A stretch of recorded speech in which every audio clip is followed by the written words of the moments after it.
Oke, baik. Assalamualaikum warahmatullahi wabarakatuh. Salam warahmatullahi wabarakatuh. Oke, sebelum kita masuk pada materi hari ini, yaitu konsep modul ajar, maka seperti biasa, marilah kita sama-sama berdoa dulu. Dimohon pada para peserta untuk mulai berdoa.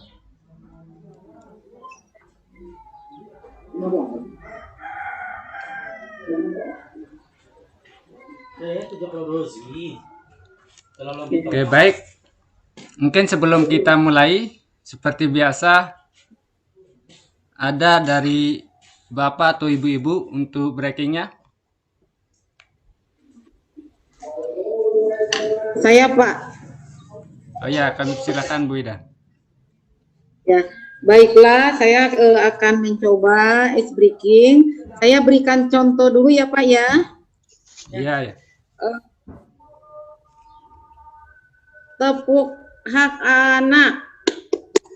Anak senang, guru tenang, orang tua bahagia. Yes. Bisa dimulai Bu, Bapak? Bisa. Bu. 1, 2, 3. Tepuk hak anak. Tenang, guru tenang, orang tua bahagia. Cukup ya Pak ya. Terima kasih. Oke, baik. Terima kasih atas motivasi dan untuk breakingnya untuk Bu Ida. Oke, kita lanjut pada materi sekarang, yaitu masalah konsep modul ajar. Oke, saya masuk dulu ya Bu.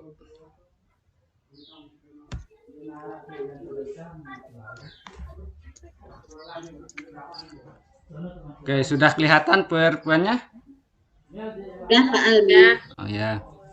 Oke, di sini kita akan bahas masalah konsep modul ajar, yaitu perencanaan yang disusun oleh seorang guru.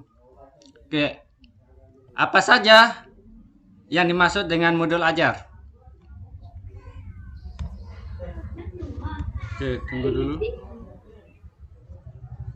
Modul ajar adalah sejumlah alat atau sarana media, metode, petunjuk, dan pedoman yang dirancang secara sistematis dan menarik.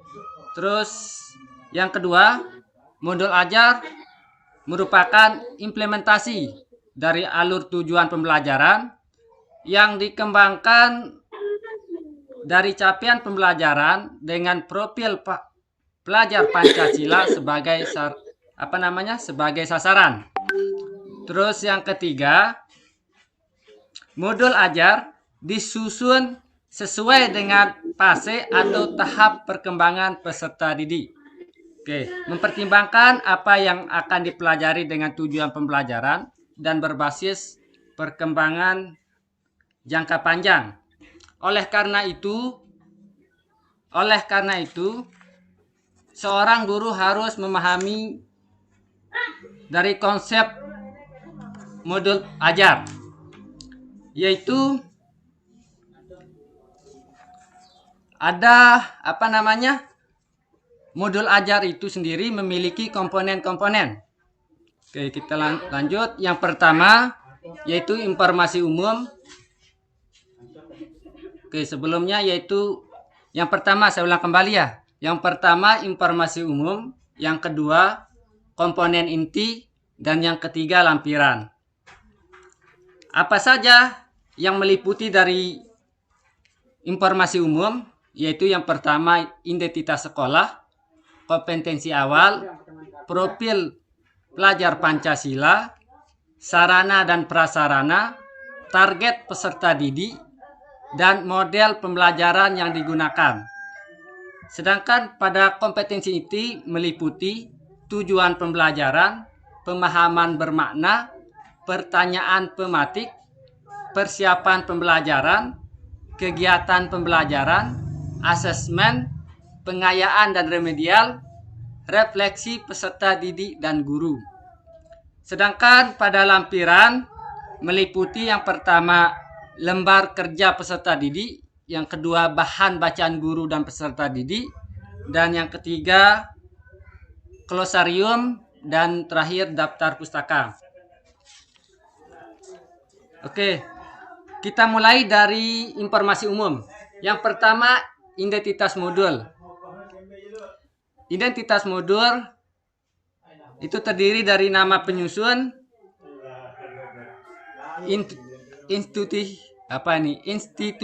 institusi dan tahun, jenjang sekolah seperti SD, SMP ataupun SMA, kelas, dan alokasi waktu.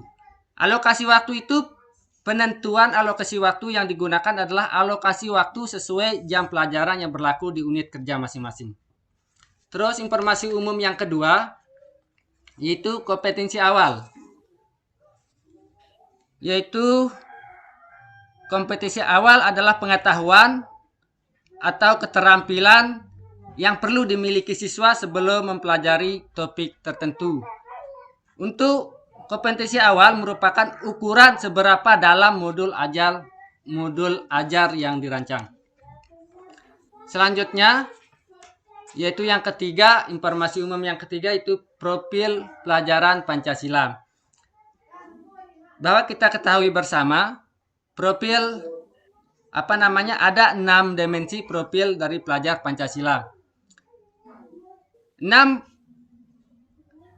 dimensi profil pelajar Pancasila ini saling berkaitan dengan dan terintegrasi dalam seluruh mata pelajaran melalui dari atau terlihat dengan jelas di dalam seperti materi, isi pelajaran atau pedagogi dan atau kegiatan proyek atau asesmen. Dan setiap modul ajar memuat satu atau beberapa unsur dimensi profil pelajar Pancasila yang telah ditetapkan. Oke, selanjutnya yaitu yang keempat, sarana dan prasarana. Fasilitas dan bahan yang dibutuhkan untuk menunjukkan kegiatan pelajaran, sedangkan untuk sarana yaitu alat dan bahan yang digunakan, sementara untuk prasarananya di dalamnya termasuk materi dan sumber bahan ajar. Terus selanjutnya yang kelima itu target peserta didik. Oke, yang pertama peserta didik reguler atau tipikal. Umum, tidak ada kesulitan dalam mencerna dan memahami materi ajar. Yang kedua, kesulitan belajar. Peserta didik dengan kesulitan belajar memiliki gaya belajar yang terbatas, hanya satu gaya, misalnya dengan audio atau video dan lainnya. Juga memiliki kesulitan dengan bahasa dan pemahaman materi ajar, dan kurang percaya diri, kesulitan berkonsentrasi jangka panjang, dan sebagainya.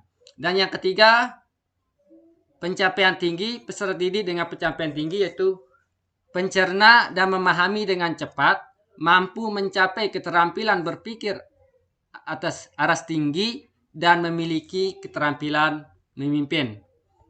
Oke, dan selanjutnya yaitu model pembelajaran. Model pembelajaran atau kita kenal dengan kerangka pembelajaran yang memberikan gambaran sistematik pelaksanaan pembelajarannya. Model pembelajaran dapat berupa tatap muka, atau yang kedua pembelajaran jarak jauh atau PJJ daring, atau pembelajaran jarak jarak luar jaring yaitu PJJ luring. Dan gabungan dari keduanya, misalnya seperti blended learning, gabungan dari daring dan luringnya. Oke, terus selanjutnya kita lanjut pada komponen inti. Oke, pada komponen inti yang pertama itu adalah tujuan pembelajaran. Tujuan pembelajaran menentukan kegiatan belajar, sumber daya yang digunakan, kesesuaian dengan keberagaman murid dan metode asesmen yang digunakan. Tujuan pembelajaran bisa dari berbagai bentuk pengetahuan yang berupa fakta dan informasi, dan juga prosedural, pemahaman konseptual, pemikiran dan penalaran keterampilan, dan kolaboratif dan strategis komunikasi. Next, selanjutnya pada komponen inti yaitu yang kedua, pemahaman bermakna. Pemahaman bermakna adalah itu informasi tentang manfaat yang akan peserta didik peroleh setelah mengikuti proses pembelajaran. Manfaat tersebut nanti dapat peserta didik terapkan dalam kehidupan sehari-hari. Contoh, kita sering berdiskusi sehingga akan mudah dalam mengemukakan pendapat atau berkomunikasi. Oke, selanjutnya yang ketiga yaitu pernyataan pematik. Pernyataan pematik dibuat oleh guru untuk menumbuhkan rasa ingin tahu dan kemampuan berpikir kritis dalam diri peserta didik. Terus pertanyaan pematik memandu siswa atau peserta didik untuk memperoleh pemahaman bermakna sesuai dengan tujuan pembelajaran. Contohnya, apa yang membuat sebuah puisi untuk dipahami. Oke, kita lanjut pada poin yang keempat, yaitu kegiatan pembelajaran. Urutan kegiatan pembelajaran inti dalam bentuk langkah-langkah kegiatan pembelajaran yang dituangkan secara konkret. Disertakan opsi atau pelajaran alternatif dan langkah untuk menyesuaikan dengan kebutuhan belajar siswa. Langkah kegiatan pembelajaran ditulis secara berurutan sesuai dengan durasi waktu yang direncanakan dengan tahapan-tahapan. Oke, selanjutnya yang kelima yaitu asesmen. Asesmen digunakan untuk mengukur mencapai pembelajaran di akhir kegiatan. Kriteria pencapaian harus ditentukan dengan jelas sesuai dengan tujuan pembelajaran yang diterapkan. Seperti jenis asesmen sebelum pembelajaran yaitu diagnostik, terus asesmen selama proses pembelajaran formatif, asesmen pada akhir proses pembelajaran, asesmen summatif. Bentuk asesmen bisa dilakukan.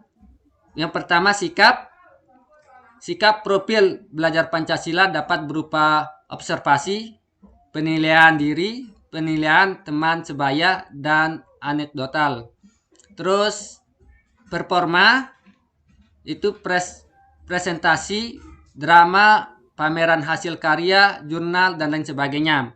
Terus tertulis yaitu tes objektif seperti esai, pilihan ganda, isian, jawaban singkat, benar dan salah, dan lain sebagainya. Next, selanjutnya yaitu pengayaan dan remedial.